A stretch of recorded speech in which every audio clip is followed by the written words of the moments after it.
انتہائی اہم ترین مسئلے پر آج گفتگو کرنی ہے۔ ضاد کی جگہ ضاد پڑھنا، جیسے ولضالین کی جگہ ولضالین پڑھنا، یہ کیسا ہے؟ بڑے بڑے عالم، بڑے بڑے فاضل غلطی کر جاتے ہیں، پتہ ہونے کے باوجود بھی وہ غلطی کر رہے ہیں اور کہتے ہیں کہ سعودی عرب میں ایسے پڑھا جاتا ہے، فلاں جگہ پہ ایسے پڑھا جاتا ہے۔ بڑے مشہور فقی بزرگ امام نووی رحمت اللہ علیہ،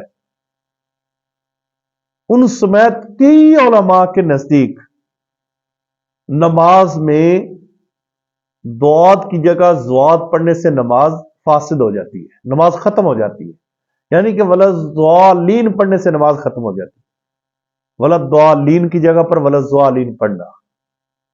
اور ایک عرب کے مشہور عالم دین نے اس پر گفتگو کمال کی ہے، ذرا آپ بھی سماعت کریں۔ في ناس يقولون ولا الضالين وفي ناس يقولون ولا الضالين. القراءة الصحيحة ولا الضالين بالضاد، لابد أن تقرأ بالضاد وليس بالضاد. وذهب كثير من أهل العلم ومنهم الإمام النووي رحمه الله تعالى أن الإنسان إذا لم يقل ولا الضالين تبطل الصلاة، لأن الضالين المنحرفين وأنت تريد أن ينجيك الله من دربهم. أما ولا الضالين يعني جالسين مكانهم، ظل في مكانه يعني شنو؟ قعد في مكانه، جلس في مكانه، ظل فيه، أو مستظلين تحت ظل شجرة، هذا خطأ، وإنما هي ولا